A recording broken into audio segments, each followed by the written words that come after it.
Coming up, we're going to be talking about the top 5 Disney Pixar Easter eggs that can be found in most Pixar movies in this episode of DIS Pop.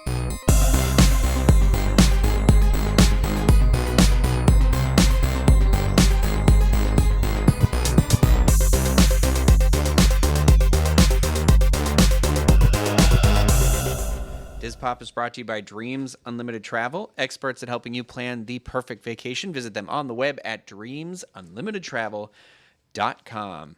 Well, hello, everybody. I am your host, Ryno Craig, joined in this episode by Craig Williams. Hoy, hoy. And like I said in the little teaser there, we're going to be talking about Pixar movies today. Yes, we are. Some of your favorites. I love Pixar. Have you seen them all? I've seen them all the way from Toy Story A to Toy Story Z.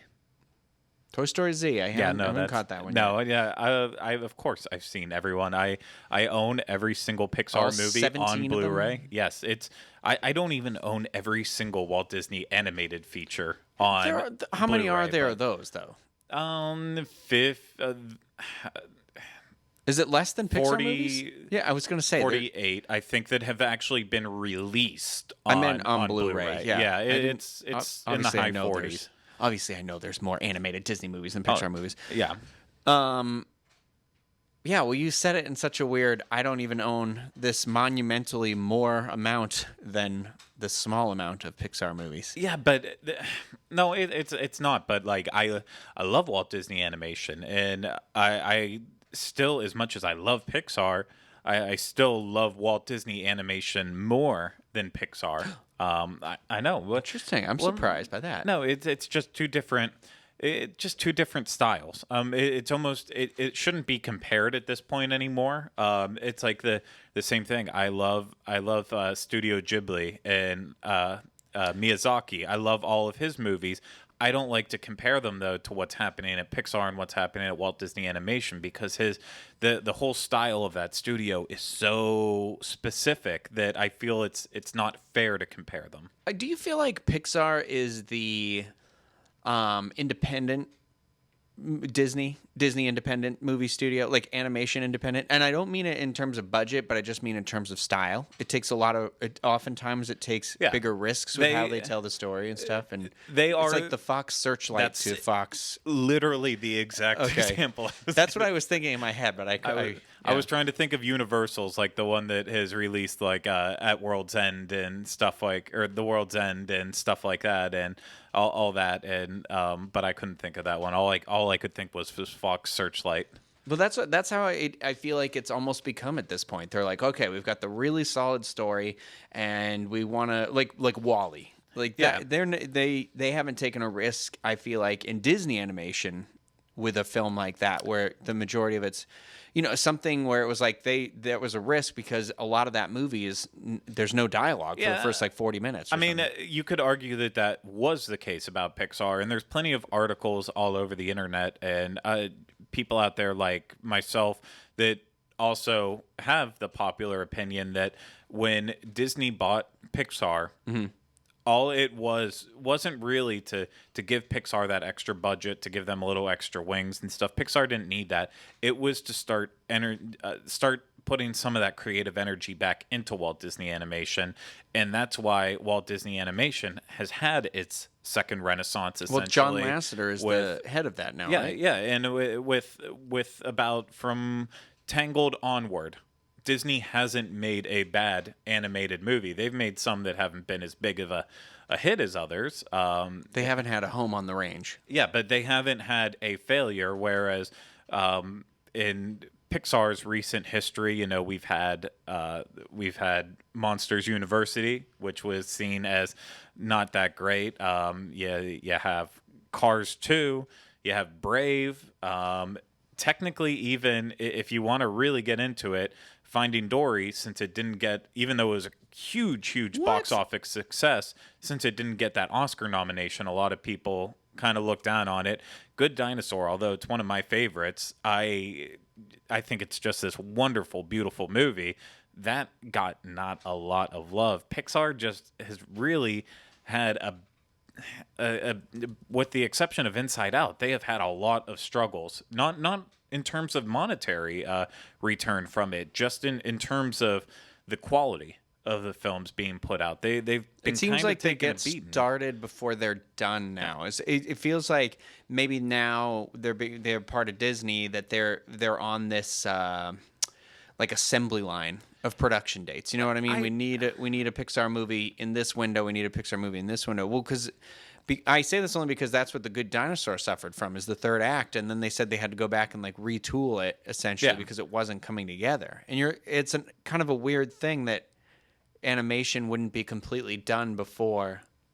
It seems like it's such a set thing that you have to be done with that. You think the story would be done first before you would start to put it in the animator's hands to do it. And I see that aspect. My the only thing I can really say to it too is then, of course, this is kind of good timing because in a couple weeks we have Cars 3 coming out, and I'm gonna have to watch the second one before that. But it's a struggle to get through. But no, we're stuck in sequel mania with Pixar right now, and that's like one of the bad things they took away from Disney is that let's go sequel crazy.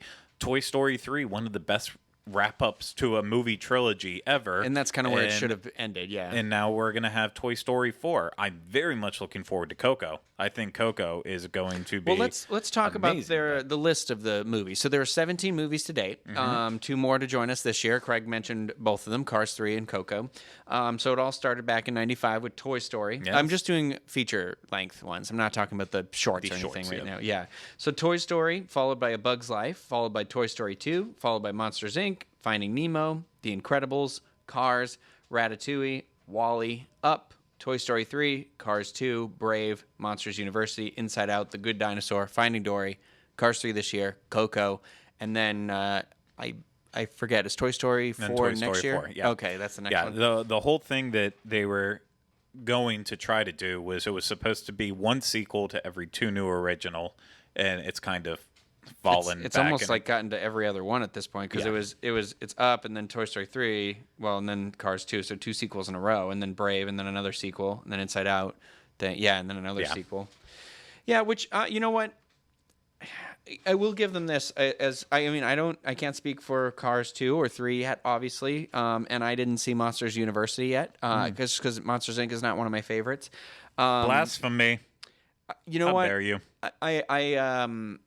I still have yet to see Ratatouille, and I haven't seen The Good Dinosaur either, or as well as Brave. So I'm going to go through, and I'm going to watch. This is my goal of this year, is I want to first Cars, because I want us to be able to go watch Cars 3. I don't want to watch Cars 3, but I feel like it's our job at this point on the show. So despite what I said about the sequels, I cannot wait for Cars 3. Well, the animation does look beautiful in that trailer. Well, that's a thing to mention where I was talking about the quality of the films going down. That's in story alone, not in terms of animation. In terms of animation, they have kept progressing. Finding Nemo was so beautiful. And then taking Finding Dory and making those ocean scenes even more impactful. The scenes in Good Dinosaur are just mind-boggling. And then, Good Dinosaur even gets to the point where I'm like, is this animated or is this real? Yeah, that's the issue for me too. Is like the background's so real. It's like photorealism. I don't know. It kind of reminds you of one of Walt Disney Animation's lesser appreciated efforts, Dinosaur, that used real environments and placed animated characters on it. I feel like that's one of those movies, like nowadays you could go back and watch and it might get you might get more out of it now than you did at the time, you know? Yeah, I did the ride before I watched the movie. So I've always had that appreciation for it. So that's why I was always like, it's weird that this iguanodon here is in this video somehow. But I never understood how they patched it in, but apparently they were always searching for an iguanodon. Yeah. And that just happened to be... It's just ended random that happened to have been the specific species of dinosaur. But, today, one of the fun things about Pixar movies is these Easter eggs. And yes, like I said, I'm going to go through and watch all these movies. A shout out to my friend Amber Joy Budin, who's been on the show several times. She did the original Diz Pop episode with me, or the Arts and Crafts and Drink, where we did the Zootopia canvases. Yes. And she was also in another episode. I don't remember what we were doing in that other episode though, but she could not be with me today, but she did put a lot of this information together for me, so I really do appreciate that quite a bit. She is actually the person I feel knows Pixar the most in my life. I'm sorry, Craig, you'd be very close to number one, but she's got a friend who was Lee Unkrich's assistant for Toy Story 3, and then she's originally from California, so she's got the Disneyland, connections and stuff. But and then she, in her house, you would appreciate her kitchen. Her house has tons of Disney stuff in it, but she was such a big fan. Somebody ran and had Pete Docter drew her Carl Fredricksen, and like Kevin, and so she's got this framed thing in her house that says like, "Hey Amber," something on it, and I was like, "Where did you get this?" And she told me this whole story about how a friend of hers went and grabbed him, and they had him draw it out for her. So she has like a Pete Docter original. I mean, I'm not the biggest Pixar fan. I love everything they do, but I am not an expert by any means. So the only way I could say I'm an expert is one of the things I love about Pixar Blu-ray releases is that they never skimp on special features. So the best way to really learn more about these movies is by hearing firsthand from the people who made them. And so I do enjoy that they always take the time and dedication to show the process of how they make their pieces of work. And so I'm a Blu-ray aficionado in that sense. I'm that. Well, there are some fascinating, like Toy Story 3, there's some fascinating special features on that, like how they did the garbage, the toys to look through the garbage. And Amber was always telling me a fun story about how like her friend was responsible for running out and like buying some of the stuff they needed to like throw into this thing to have people crawl through, so they knew what it looked like when people crawled through. And like the extent to which I feel like Pixar is essentially the animation workplace equivalent of Google. It's one of those, like, I think they get to do whatever they want to do because they're so genius at what they do. Before I moved to Florida and I was looking for a job and I had like no prospects, I was even one of those people who's going on Pixar's job site looking like, okay, well, you know what? I could work in their cafeteria there and I could just do whatever just to say I worked at Pixar, but I didn't go for it. I forgot to mention The Incredibles 2. Was up in our list after this too. So it looks like we got 2 sequels coming at us again real soon here. But all right, well, let's get to so for those of you who don't know what an Easter egg is, it's kind of like this little hidden thing.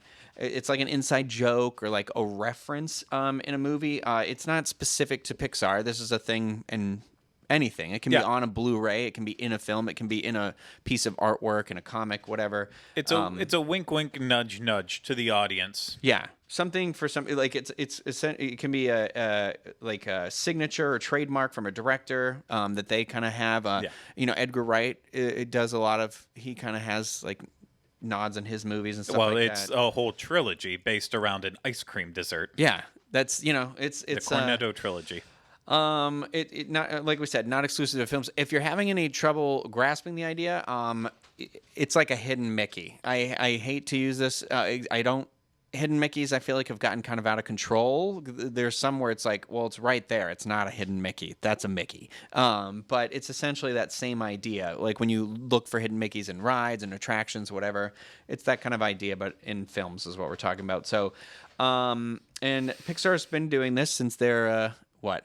I just was imagining, like, and if you're still struggling at grasping the concept of hidden Easter eggs in films, just raise your hand and we'll come and beat you. We'll throw an egg at you. It's kind of a throwback to a Tommy Boy quote. Oh, okay. That's a good one. You can't figure out how to use your seat as a flotation device. Come on, just raise your hand. Tommy will come back there and slap you. He's just a big dumb animal, folks. So while each kind of Pixar movie has its own its own set of references, Easter eggs, and that stuff, there are 4 or 5 that are kind of consistent, that are kind of present in almost every one of the Pixar movies, and 4 of them set the bar by being in Toy Story. And like we said, Finding Dory was the 17th Pixar film. The tradition is still going strong. Yes. And we'll just assume we're going to see these in Cars 3. So the Cars 3 and Coco. So fun things for you to watch out for. If you don't already know what these are, I feel like these are very common knowledge, but we figured we wanted to chat about it. So the first one I'm going to go with, which I feel like is the most obvious one, the Pixar Ball. Yes. Yeah. Do you remember when we went to D23? It's a really long pause. The Pixar area they were giving out those balls. Yeah. I was so jealous of the people that got one. I did not get one. So No, I did get a lanyard that had all of the Pixar movies. Oh, their that's cool. titles all around it. So that was cool. But no, I didn't get that. Yeah, no, it's, there's Someday, maybe this year. The two most iconic things when you think of Pixar in terms of imagery are obviously Luxo Jr., and that is the lamp that, of course, bounces out and just straight up murders the eye every single time. And then, of course, the Pixar Ball. Yeah, which sometimes referred to as the Luxo Ball, because that's the ball he stands on. But that actually first appeared in one of Pixar's first shorts, Luxo Jr. Exactly. In 1986.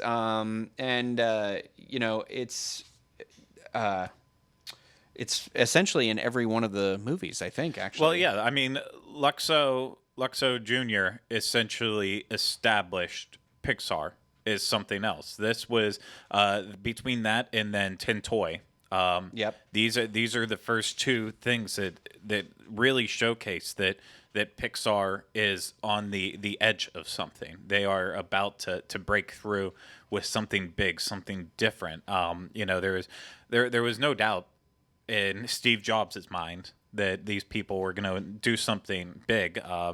Because you almost have to go back in history even more and talk about when Pixar was essentially a part of ILM and in the George Lucas sense of things. And, it's all the people who were starting to work with Pixar, Lasseter, Pete Docter, Andrew Stanton and all that, they just... They had so much promise, and then you finally get to see a little bit of it in these in terms of computer animation. So it's only fitting that, especially in terms of Luxo and the Luxo Ball, it's they deserve to be in everything in some sort of little nod or a reference, because it's the start. Yeah, it's the ground point. I love when it's worked too into the more creative stuff. Like, how do you get the Luxo Ball in, like, the Good Dinosaur? Yeah. But for those of you who don't know, the ball is the yellow ball that's got the blue stripe around it with the red star on the side. You obviously, like, if you remember, it's the ball in Toy Story that Buzz takes he jumps off he does his first to infinity and beyond, and he hits the ball and it bounces him up to take his first flight in there. I don't know. Should I run through where it is? Go through the list for people. Spoilers, no spoilers. Some of these movies have been out for years and years and years. I say, I haven't seen them all either. So I will say one of the things I checked too, just to double check the work we were all doing, was the Pixar Wiki page. Yeah. Which is actually really cool. You got to be careful though. You're going to fall down that Pixar, the wormhole. Yeah, that you're never going to get out of, because it's really fascinating stuff. They call it the Wiki wormhole. The Wiki wormhole. Yeah. That's better. Yeah. Okay, so we said there's multiple appearances in Toy Story, and I feel like they're most obvious in that. So, like, Toy Story 1, I talked about, it's kicked off. It's a ball that's in Andy's room, so it's like he kicks it in the beginning, and then in the second movie, it's in a commercial, on a TV commercial for Al's Toy Barn. It shows up in there. It's in Boo's room in Monsters Inc. In Finding Dory, it's in the dentist's office. It's one of Violet's toys in The Incredibles. And then it is on the floor of a neighborhood child's room and up. So I think it's when the house is floating up. It's in one of the children's room that are see it through the window. There's also another little spoiler in that for a different Easter egg that we're going to talk about later on. Yes. In this, so. Yeah, in that same scene. I'll shut up. Yeah, okay. I was going to say, don't worry, we'll get to all the Easter eggs. And then I guess the design for the ball is on a tile on the side of the Sunnyside Daycare in Toy Story 3, and it's inside of the sandbox there as well. And then during the credits is where it shows up in Cars 2. It's in the Witch's Cottage in Brave. I had to look that one up too because I wasn't sure how it worked in there. And then it's on the Scare Games walls in Monsters University. It's the well, those are the shorts, so I don't need to talk about that. But during a flashback of young Riley playing tag with Bing Bong in Inside Out is where you see that one. And then floating past during the scene where Arlo and Spot get intoxicated from eating fermented fruit is when it shows up in The Good Dinosaur. How can you not just hear that one line and start to wonder, what am I missing with Good Dinosaur? That's what I thought, because the image I saw with that is there are switched heads, right?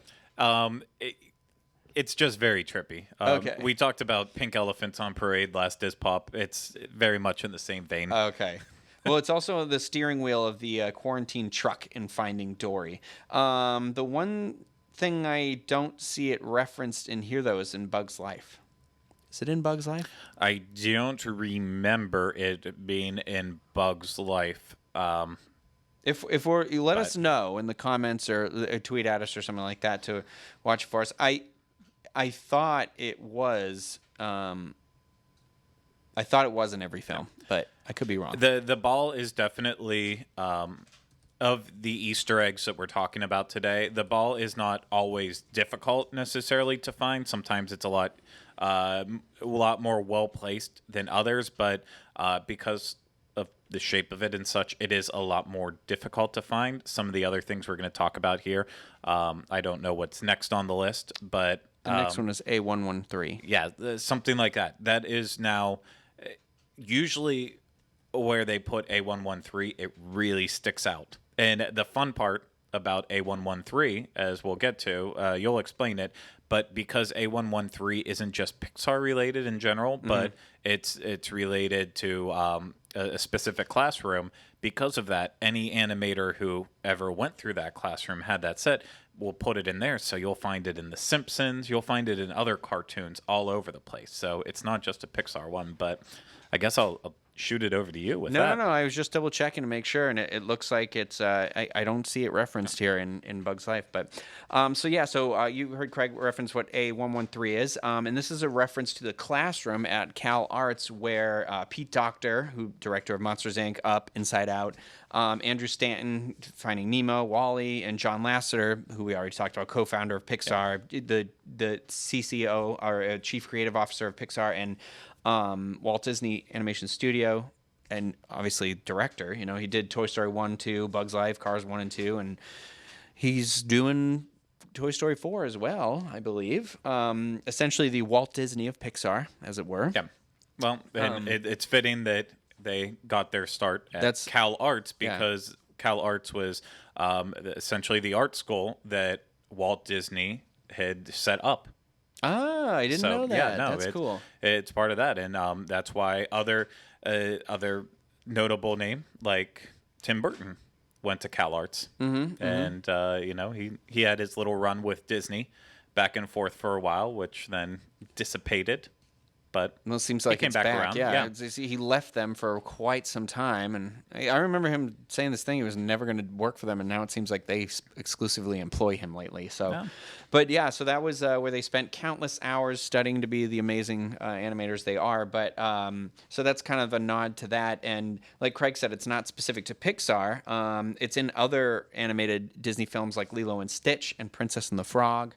But a lot of people kind of owe a little bit to this. I can talk about where it shows up in the Pixar films as well, if you'd like, because some of them have been a little more challenging to find than others. But in Toy Story 1, it's the license plate on the minivan, A113. In A Bug's Life, it's the code on the cereal box that Flick goes through to get into Bug City, vitamin A113. On the nutrition facts of Casey's Junior cookies, for Casey Junior cookies. In Toy Story 2, the airport announcement for Lasset Air Flight A113, which is obviously a fun reference to John Lasseter as well. Monsters, Inc., It says, although not an instance of A113, one of the pillars inside of the door warehouse of Monsters, Inc. almost has the correct number reading A13. So I guess that's kind of one where it's not quite there. But in Finding Nemo, it's the model of camera used by the scuba diver. In The Incredibles, it's a room number in Syndrome's lair. It actually makes a couple of different kind of references in that one as well. So yeah, this and that would be because Brad Bird directed The Incredibles, and Brad Bird is why it will show up in The Simpsons and anything else that he has a hand on. He loves putting A113 and everything. I wonder if it's in Ghost Protocol, because that was his first live action movie he directed. It might be. I am not 100% positive on that, but I could imagine that it would be. Well, it's also Mater's license plate number in Cars. It is. It is on Josh Holloway's character Hanaway's weaponized class ring has A113 emblazoned on the side, and it is Tom Cruise's extraction code given over the phone. Oh, really? In front of the Kremlin. Yeah. Wait, in front of the Kremlin. So when he's leaving before it blows up? Yes. Okay. I love that movie. Yeah. That movie's so good. I'm sorry. That's I mean, the fifth one's great too, but geez, Ghost Protocol. I can't decide which one I like better. Anyway, so yeah, Cars, it's Mater's license plate. It's also the number of the railway train, which crashes into Lightning McQueen. So references in there. In Ratatouille, Get the Lab Rat has a tag on his left ear that reads A113. Wall-E, the forbidden code for Otto's directive. So that's the first time that A113 was actually significant to the plot of the movie. Yeah. So that's kind of cool. In Up, it's on the sign outside of the courtroom. In Toy Story 3, the license plate, obviously, again. And then in Cars 2, Mater's license plate. In Brave, it appears in Roman numerals as ACXIII above the entrance door of the witch's cottage. Apparently, the witch was the entire reference for all the Pixar Easter eggs in this movie. Yeah, the witch is, a pretty important character. Okay. I'm going to watch this movie next, I guess. That'll be where I start. It's not great. Oh, no. Well, don't hype me up for it. Yeah, it's why it makes no... Sorry, I guess it does. Merida is a very empowered young woman and that wants to make her own choices. And so it makes sense why they use it so much. She had a prominent part in World of Color for a while. She's a part of Happily Ever After.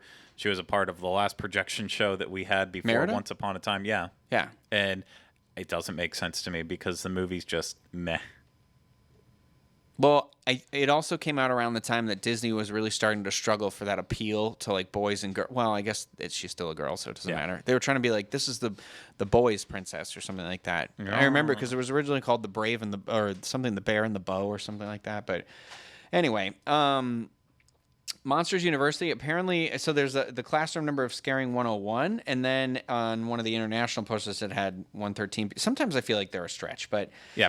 Inside Out, it was as graffiti in the streets of San Francisco when Riley receives a phone call from her mother. It's also the number of Riley's classroom. And then in The Good Dinosaur, this is one where it's tough to spot because my friend Amber, when she saw the movie the second time, she spotted this one. But it's formed by the pickets on the wooden fence surrounding the area of the cluckers on Arlo's family farm.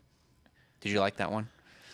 No, some are tougher than others to find. But just to give you a scope of... Hold on, I got one more. Oh, you got one more? Yeah, Finding Dory. The tags of Fluke and Rudder are labeled A1 and 13, respectively. Also, the license plate number on the truck containing the quarantined fish is Cal A113. Yeah. Just to give you an idea of the other places you might see it pop up that are noted, Saving Mr. Banks, The Avengers, Terminator Salvation, Meet the Robinsons, Big Hero 6, Princess and the Frog, The Brave Little Toaster, which isn't a surprise because John Lasseter had a hand in Brave Little Toaster. Lilo and Stitch, The Iron Giant, Brad Bird there. Apparently in the film Neighbors, which I did not know that. Yeah, Seth Rogen and Zac Efron. Okay. All right. And then just Doctor Who, Firefly, Supernatural. Doctor Who, really? Yeah. South Park, Tiny Toon Adventures, and Rugrats, Family Guy, and a lot of American Dad. And that's just the short list. Wow. This is everywhere. It had that much of an impact. So on if you're these looking to people. get your kids involved in anything and be successful, get them to Cal Arts. Yeah. This episode of Diz Pop is sponsored by Cal Arts. Anyway. I don't believe we were paid at all. Yeah. No. Well, free advertisement. There you go. For the 10 people that listen to this. So the next big one that seems like a fairly obvious one too, or at least for me, this one's I think one of my favorite ones. I mean, I like the ball because that one's very easy to spot. Not always super easy, but it's it's the color scheme that's easy to spot. The Pizza Planet truck. Yeah, I'd actually argue that this is like the one thing that people look for in everything more than A113 or more than the ball. I think when you think of Easter eggs in Pixar films, you think of the Pizza Planet truck first and foremost. Well, it's a pretty debated one as well because it's not in all of them. It's only missing from one of them. Yeah. And I had to, well, obviously I Googled a lot of this, but I wasn't sure where a truck could show up in The Good Dinosaur. And I spotted it, the internet spotted it. But anyway, for those of you who may or may not be familiar, it's the yellow 1978 Gyoza. Is that how you say it? Gyoza? I believe that's how it's pronounced. But that's the type of the Pizza Planet truck, which made its debut in Toy Story as the delivery truck for Andy's favorite restaurant, obviously. The truck, I guess it made a cameo in A Bug's Life, and then people just kind of went crazy for it. Yeah. That idea, so that's where they just kind of like rolled that into it, and like you said, recurring one. Yeah, probably one of the most iconic ones, or the most iconic one, other than the ball, I would say, or I'd say on par with the ball. But yeah, this one was kind of cool because at D23 in 2015 they had like created the truck, and you could go and look at it, and like if you looked into the interior, there was a Buzz and Woody in there, and like it was really awesome. But this one. I'll just go through it. I guess, go through. Right? Let me see the appearances. I'm sorry. I was reading the wrong part of this. So in Toy Story, it plays a very important part as when Toy Story is probably Buzz and Woody need passage to Pizza Planet. They obviously see this truck at the gas station where it is being refueled, and they jump in and go for a wild ride. One of my favorite scenes in this movie. Underneath, actually. Also, John Lasseter, one of his favorite lines in the movie is "You're a sad, strange little man. I pity you." Yeah, that's his. He talked about that at T23, so it was cool. But yeah, Toy Story, and then in a Bug's Life, it's next to the mobile home above Bug City. Yes. John Lasseter apparently said, I'm reading this right here, that he liked to think of it as the mobile home is where the delivery guy from Toy Story lives. Yeah. And so that's kind of fun and cool. But obviously Toy Story 2, it's in the Cutting Boulevard apartment parking lots. And then Monsters, Inc., when Randall is banished, the truck can be seen parked outside of the mobile home. Again, is it the same mobile home? It's the exact same mobile home as from A Bug's Life. So this was kind of that first pop-up, because at first Sully and Mike get banished to the Himalayas with the Abominable Snowman, and then they end up doing the same to Randall and sends him to the mobile home, and I think the line's, "Oh, look, an alligator." You just start hearing this thrashing inside. Oh, yeah. In Finding Nemo, it drives across the street when Gil's giving his escape monologue. Yeah. And in Cars, I missed this one when I watched Cars, but at the Los Angeles International Speedway, at the title deciding race, it's an actual car, and his name is Todd. Yeah. I want a toy of that.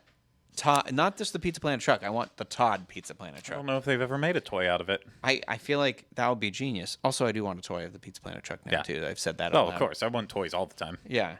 And then I guess it makes another appearance there, too. But on Ratatouille, it's on a bridge in the background of the document chase scene.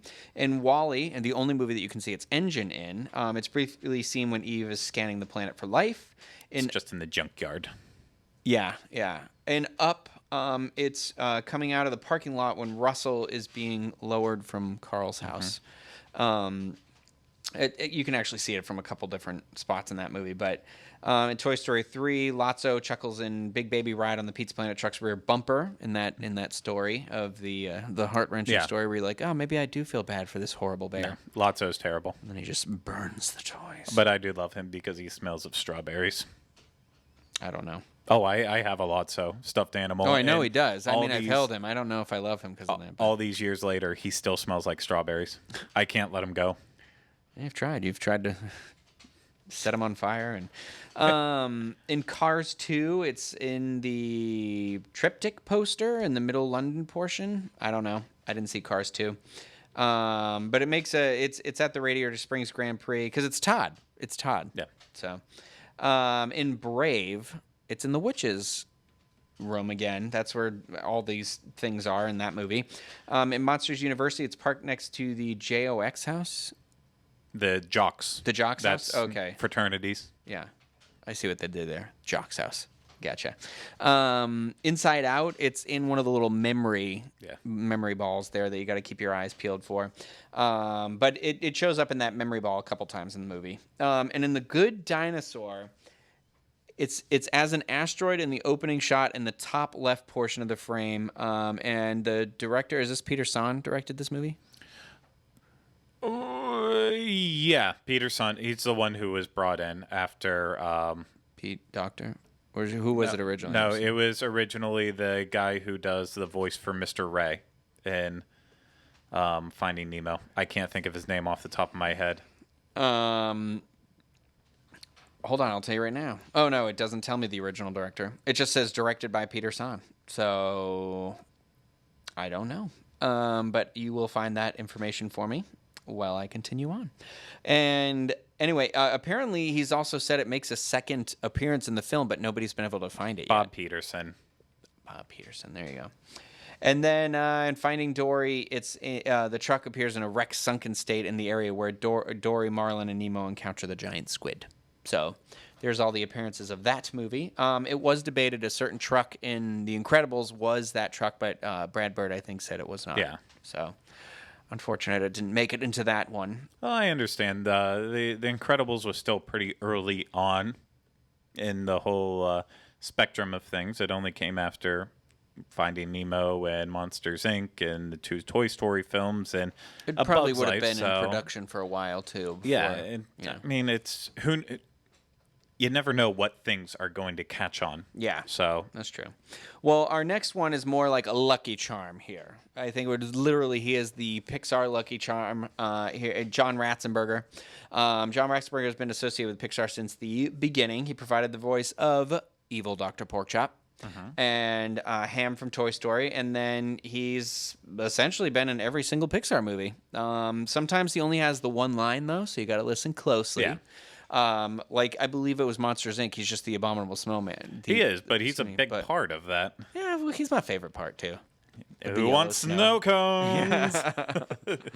But yeah, if you want to, I can tell you all the ones he's been in. So he was Ham in the Toy Story movies, obviously. He was P.T. Flea in A Bug's Life, the ringleader in the circus. Yes, and he's a bad character in this. Yeah, and then the Yeti. I keep calling him the Abominable Snowman, but I guess he's the same. He's the Yeti. But in Finding Nemo, he is Moonfish. He is the school of fish. He plays. Oh, that's right. The one that does the. Who's the voice of the teacher then? That's what Mr. Ray. That's Bob Peterson. Oh, okay. Oh. Yeah, I always get it mixed up. So, in The Incredibles, he's the Underminer. In Cars, he's Mac. Yeah. Obviously. And then in Ratatouille, he's Mustafa. In WALL-E, he is John. Pretty big part in that movie. And in Up, he's the construction foreman who goes to help Carl. And he gets hit by his cane. He gets a little gash on his head there. And then... no, that's not him. That's one of his other people.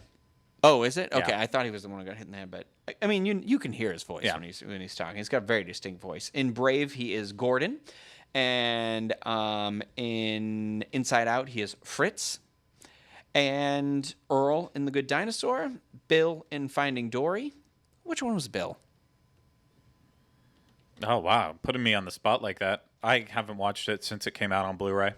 I couldn't tell you He's offhand. one of the crabs. He's a crab. A little crab would be him. Yeah, I couldn't even picture what part of the movie it was Small in. pessimistic crab. I don't know. I finally just opened and did the got to put the digital download copy in my Finding. I like that movie quite a bit. Right now, I currently have a memory of about 16 seconds. Okay, well, then we better hurry up. So those are all. That's all that. He's the lucky egg, and then our final one, which hasn't always been a thing, but started to kind of be a thing with Monsters Inc., is the reference to the next upcoming Pixar film. I had one more good story with that, but with John Ratzenberger. Oh, tell me the John Ratzenberger one. It was at the 2013 D23 convention. When they were doing the presentation for the upcoming movies, John Ratzenberger Burger was there, and Bill Hader was also there, because at that point, they were working on Inside Out. They were working on Finding Dory and The Good Dinosaur. He was supposed to be a bigger part of it. Mm-hmm. So there was this big running joke that Bill Hader was going to become the next... John Ratzenberger? Yeah, the next good luck charm for Pixar, and be in every single one of the movies too. Mm-hmm. Just because his voice was literally popping up in stretch. It got broken because Good Dinosaur ended up recasting the entire voice acting cast. So he ended up being thrown out of that, but he was very close. So, fun fact. There was almost 2 good luck charms. Well, I feel like Bill Hader is the guy who does the voice. He's that guy and everything later. He's the voice of Alpha 5. He's the voice of BB-8. He's he's like the go-to guy. Voice consultant on BB-8. Oh, excuse me. Voice consultant. But still great guy. So anyway, the next one, the reference to the next upcoming Pixar films, this kind of dates back to, like I said, Monsters Inc. You could make kind of an argument that there is a reference in A Bug's Life to Toy Story 2, because in the version of that movie that had the bloopers in the credits, Woody comes in, but I don't know that counts, if that was just a reference to the movie before it as opposed to the movie after it. But in Monsters, Inc., it became a little more significant because it gave us a peek at 2 separate characters in the movie that followed Monsters, Inc., Finding Nemo. In the scene when Sully throws Randall through a door, banishing him into the human world, the door is open, and on the right side, there's a clownfish mounted on the wall that looks like Marlin from Finding Nemo. And then the second scene when Sully is saying goodbye to Boo in her bedroom, and she's showing Sully a few of her toys. Yeah, it's actually, they're all Easter eggs, because she shows Sully the Pixar Ball, and then she shows him Jessie from Toy Story 2, and then the last one is she squeezes a toy fish, the clownfish. Yep. But yeah, that's a fun little thing. Kind of to keep your eye out. The thing about that one is, though, you never know until kind of after the fact, usually, especially with some of these. But in Finding Nemo, this one on in the waiting room, there's a boy is reading a Mr. Incredible comic book. Yeah. And then there's apparently you can see Luigi, a whatever the word is, anthropomorphic version of Luigi. And then in The Incredibles, there's a non-anthropomorphic version of Doc Hudson is parked in the streets of Metroville during the final battle. In Ratatouille, a shadow of Doug from Up is seen when Remy wanders in an apartment. Yeah. Hal from WALL-E makes a cameo in that as well. Your Friend the Rat. Oh, that's a short, isn't it? Yes. In WALL-E, Carl Fredricksen's walking stick and Up can be seen on 2 occasions. It's when WALL-E is about to pull across the magnifying screen, the walker is sitting behind the iPod, and when WALL-E falls down from the ceiling of his truck after being knocked there by Eve, he collides with the walker. In Up, lots of Hug and Bear from Toy Story 3 is seen next to the bed of a little girl. In Toy Story 3, Finn McMissiles from Cars 2 is featured on a poster in Andy's room. There's also an allusion to the movie Newt that was canceled. Yeah. So You can look for that. In Cars 2, a carified version of Dunbrock family tapestry of Brave appears in the Ye Left Turn Inn in London. And then in Brave, a wood engraving of Sully appears in the Witch's Hut. But that's kind of like alluding to the sequel there.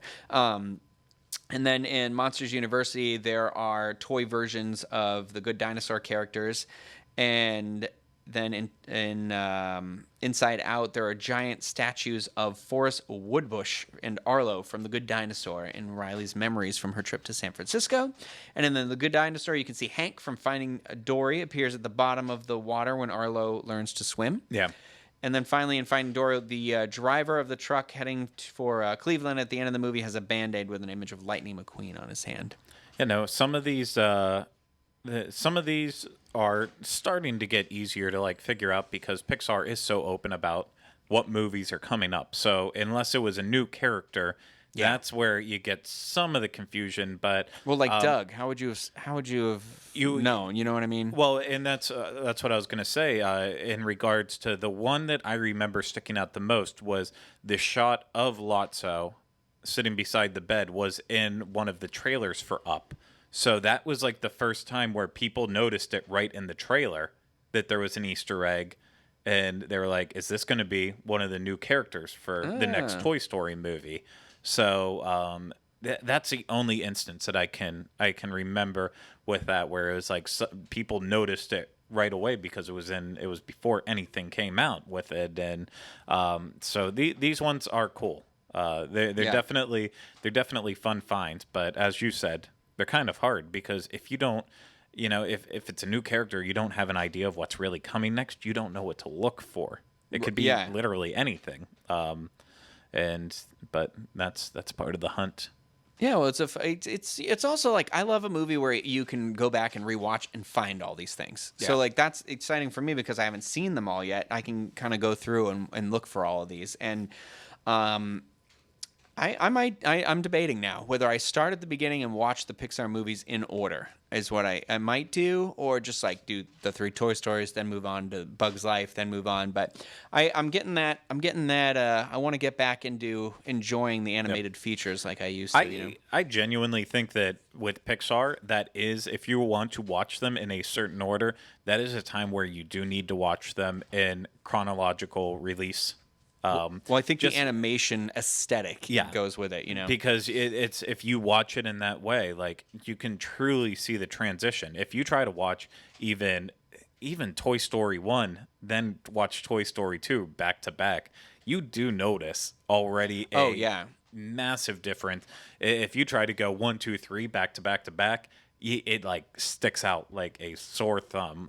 Not that, again, we've already talked about how emotionally Toy Story means the most to us in terms of Pixar, but the animation, while beautiful, still holds up to this day. I think in terms of look, it is very, very crude. It's very flat. Like the carpet is flat. You know what I mean? Nowadays, when I think about like if Pixar were to animate a carpet, I'd be able to see the individual spirals of each piece of the rug. This one's very like everything looks kind of, they were more like, what does reflecting texture look like? And so and like Craig said earlier in the episode, the great thing about the Blu-rays is they kind of talk about things that they were going for in this, like in Cars. Like a big thing for them in Cars was, what does light look like when it's reflecting off of steel? You know, what does it look like when it's reflecting off of a clear coat on a car? Stuff like that. Yeah. No, and there was definitely pretty much around Monsters, Inc. when they took the time to create the technology to basically place each individual hair on Sully and make that movement and like go that in. That's when it was the turning point of each film. How can we make this even bigger and better in terms of the animation quality? And so that's why I choose to watch it in that order if I was going to. And then the next preferred order would be watching the worst to the best. But start with Cars. That would I don't know yet. I don't know that's worth. I actually don't mind when I saw Cars the first time. It took me forever to see it. I was kind of like well, here's the thing with Cars. you watch Cars 2 and Brave, and then you decide where you want to place Cars. Okay. Well, we'll do a ranking of all the Pixar movie. Yeah. I think that's a future episode of Diz Pop once I catch up and watch all these. So I don't have that many to go. I've only got 3. I've only got 3. So, well, I think that'll do it. So, thank you, Craig, for having this conversation. Blessings. Obviously, I didn't do every Easter egg. We didn't talk about everywhere each one of those Easter egg appears. But if you're familiar with some other fun ones and you want to get a conversation going, you can leave comments on the video or tweet at us at DizPopShow or send an email, whatever. To the podcast, but I love Easter egg stuff like this. I do love Pixar. I do really look forward to the future, what it holds, sequels and non-sequels. Yeah. Although I'm like Cars, but you know what? I'm gonna see it. I'm gonna embrace it, and I'm gonna hopefully enjoy it. So, thank you everybody for listening. Thank you everybody for watching. Click like if you enjoyed the video. Share it with your friends if you want to share it with your friends. No pressure, but whatever. If you know some people that like Pixar out there, let them share it with them, and then they can school us on what we did or did not know in this episode. So that'll do it. I will see you guys later in another episode of Diz Pop.